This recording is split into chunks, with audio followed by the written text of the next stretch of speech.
While I was grocery shopping at Jewel today, of course I had to go through the plant section and they had some pretty good finds.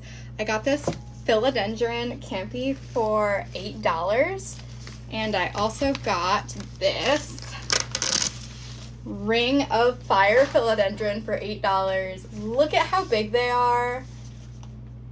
Bigger than my head. Such a great price for these finds. Let's give these babies a bit of a tune-up. The first thing I like to do when I get plants that are in this paper is take that paper off, and I'm going to put these babies in a drip tray because I don't have any pots that fit them at the moment. But I always like to take the paper off just to make sure there's nothing hiding in them. I have found bugs and whatnot before, and so it's safe to say I always check. I also like to check at the bottom. It actually looks like we have a teeny bit of roots coming out of the bottom. I don't want to pre-pot her yet today though. I don't want her to go into shock for being in a new environment, then also being repotted, so we're just going to give her a little cleanup. Now I'm just going to go in and snip any leaves that don't look the healthiest, that are turning yellow, that look like they're about to die, so that the plant doesn't waste energy on those leaves. Make sure you clean your shears or your scissors with alcohol first so that you don't get any germies in your plant. I only ended up cutting off a couple pieces. Overall, this plant looks really healthy, and it already has some new growth in the middle, so that's awesome. Now I'm just gonna go in with my Sexy Plant Spray. I talk about this in my last video, and I have the recipe to make it, as well as the creator that I found this spray from.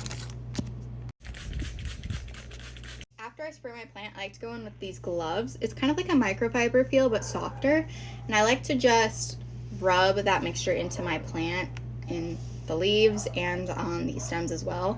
This will just help to clean off your leaves, get any grime off, and also make sure that the spray truly gets everywhere on your plant. This Sexy Plant Spray helps with pests. It has been my saving grace for all of my plants. It keeps the gnats away, spider mites, literally everything, and it also does such a great job at cleaning your leaves and making them super shiny. This is what she looks like after getting chopped up and cleaned. She already looks so much better in my opinion. Now I'm just gonna have to find a pot for her. Now it's time to get started with this Ring of Fire philodendron. I've been wanting one of these for so long, and I'm so excited to see how she grows.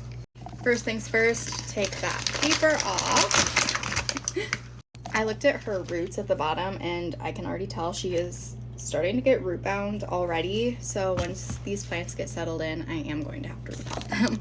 Now it is time to go in with my shears and give her a little snip, get all those dead, unhealthy leaves off. This is what she looks like after getting chopped. She definitely had more dead and crispy bits than the last plant, so I just chopped those off and made sure to get all of those dead bits out. I also found some new growth while I was doing that, so that's exciting. Now I'm going to go in with my Sexy Plant Spray and do the same thing that I did with the other plant. Alright, this is what she looks like all chopped and cleaned up. She looks so much better already. And I also noticed that there are 3 different plants in this one pot, so I really scored with this one. I ended up not having a drip tray that was big enough for these plants, so they're going to be over here for now, away from the majority of my other plants, just in case they do have any pests.